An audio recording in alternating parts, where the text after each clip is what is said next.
জয় মা। কৃপাং কুরু মহাদেবী সুতেষু প্রণতেষু চ চরণাশ্রয় দানেন কৃপাময়ী নমস্তুতে।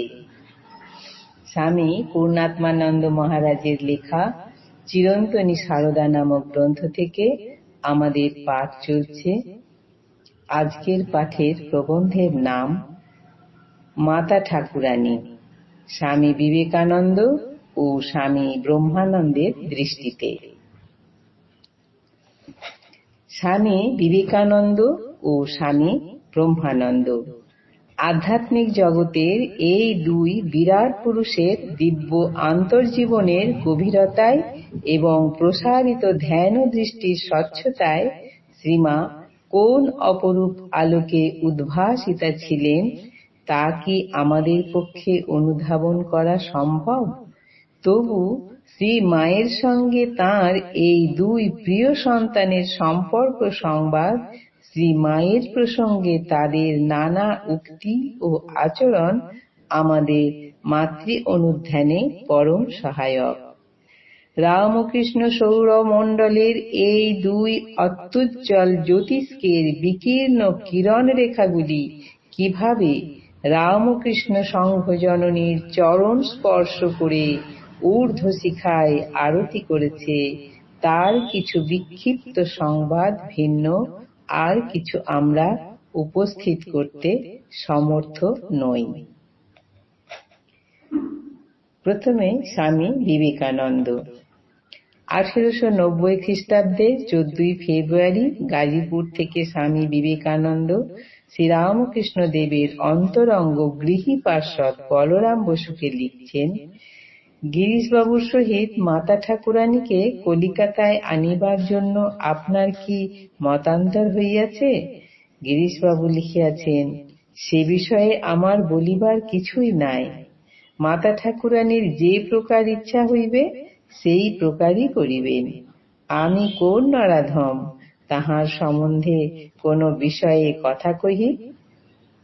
পত্রটির উপসংহারে স্বামীজি মর্মস্পর্শী ভাষায় লিখছেন, বলরাম বাবু, মাতা ঠাকুরানী যদি আসিয়া থাকেন আমার কোটি কোটি প্রণাম দিবেন ও আশীর্বাদ করিতে বলিবেন, যেন আমার অটল অধ্যবসায় হয়, কিংবা এ শরীরে যদি তাহা অসম্ভব, যেন শীঘ্রই ইহার পতন হয়। শ্রীমা সম্পর্কে স্বামী বিবেকানন্দের যেসব উক্তির সন্ধান পাওয়া যায় তাদের মধ্যে কালগতভাবে এটিই প্রথম। স্বামীজির অন্তরে শ্রীমায়ের স্থান সম্পর্কে পত্রটি উজ্জ্বল আলোকপাত করছে। শ্রীরামকৃষ্ণ সম্পর্কে স্বামী বিবেকানন্দ অকুণ্ঠিত চিত্তে বলেছিলেন, আমি তার জন্ম জন্মান্তরের দাস, এই আমার পরম ভাগ্য। তস্য দাস দাস দাস অহং। শ্রী শ্রীমাকে স্বামীজি শ্রীরামকৃষ্ণের সঙ্গে অভিন্ন জ্ঞান করতেন। তার দৃষ্টিতে এক অখণ্ড সত্তায় দুই দেহাধারে আপনাকে প্রকাশিত করেছেন। গুরুভ্রাতা স্বামী রামকৃষ্ণানন্দকে এক পত্রে স্বামীজি লিখছেন, মা ঠাকুরানীকে তাহার জন্ম জন্মান্তরের দাসের পুনঃ পুনঃ ধুল্লাবলণ্ঠিত সাষ্টাঙ্গ দিবে। তাহার আশীর্বাদে আমার সর্বত মঙ্গল। অর্থাৎ তিনি যেমন নিজেকে শ্রীরামকৃষ্ণের জন্ম জন্মান্তরের দাস বলে মনে করতেন, সেই রকম তিনি নিজেকে সারদা দেবীরও জন্ম জন্মান্তরের দাস বলে গণ্য করতেন।